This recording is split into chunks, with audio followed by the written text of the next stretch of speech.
How's everyone doing tonight? Wow, I love this. Love this. Look at this. A diner. This is a diner. I can't comprehend this. This is a diner. I know you guys are all from around here. You're used to this, but like when I was growing up, diners. The only thing diners were good for, like 1 in the morning, sobering up before you go to your parents' house. Right? You just have those disco fries. You get some stuff in. You go home. You hope your parents are asleep. Yep. So a few ground rules. You're in a comedy show. All right? This is not a TED Talk. This is not a mandatory HR meeting because Janet felt that Bob's eyes lingered a little bit too long on her body. We are here to have fun. And someone may say something that's going to, okay, I'm not going to be vague. I'm probably going to say something that may offend you. I might. Put a pin in it. Go to the next one. Because we got 2 other great comedians that aren't going to offend you at all. They're amazing. So that's the first rule. We're here for the animal shelter. I'm very excited. Everybody raising money for the animals. I mean, this is incredible. When they asked me to do this, they said, well, we perform for the animal shelter. I got to admit, I'm a little embarrassed because I thought they meant I was going to perform for the animals. I did. So I prepared a lot of material for the animals. And I pulled up tonight and it was like, oh, that's a problem because I spent a lot of time, and I don't know if it's going to go over as much with you guys because you're not, dogs and cats. I got a good 3 minutes on kibble. Got some good kibble stuff. I really do. I'm really upset I can't use it. The showstopper was gonna be this. You know you're from a puppy mill if. Apologies to Jeff Foxworthy. Jeff, you here tonight?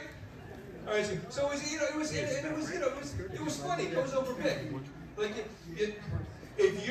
here's the example. If your father and your brother are the same person or the same thing, you might be from a puppy mill.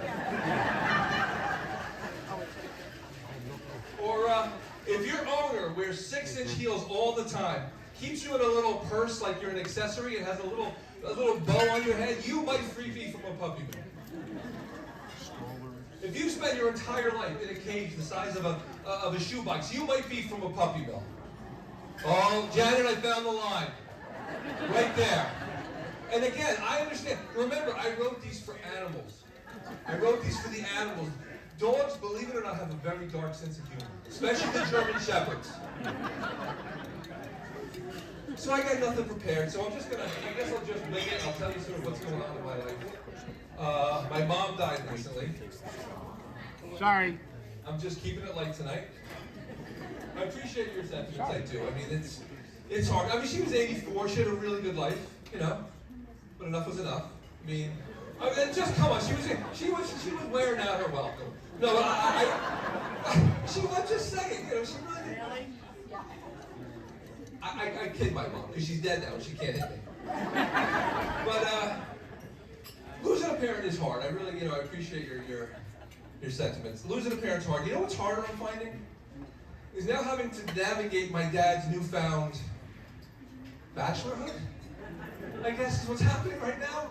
And don't get me wrong, I have no problem at all with companionship. If my dad wants to hang out with some woman on the couch watching Matlock reruns all day long, I'm totally cool.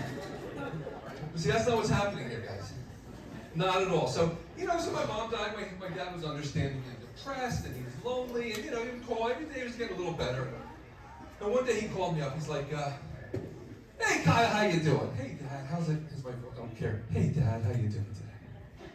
He's like, Kyle, hey, Kyle, remember when my legs were hurting me real bad, I couldn't sleep? And you took me down to that, the real sketchy part of town, to that suppository, and you got me those gummies? He said, well, Dad, it's a dispensary. But yeah, I remember that. He's like, yeah. I said, what, they worked, right? Oh, yeah, Kyle, like the charm. Do you need more? No, Kyle, I got plenty. Dad, you still there? Jeez, Kyle, this is embarrassing. This is still embarrassing. I said, Dad, I am your favorite child. You can tell me anything. And see, that right there, that was my mistake. That's it. By saying that. So he's like, yeah, you're right, Kyle. It's embarrassing, but you remember I told you about that lady friend I'm hanging out with at breakfast every once in a while? Yeah, Dad, I remember. Well, she slept over last night. That's okay, Dad. You guys fell asleep on the couch? No, Kyle. She slept in my bed with me. What I should have done right there, I should have taken the phone, walked over to the bathroom, and dropped the phone in the toilet.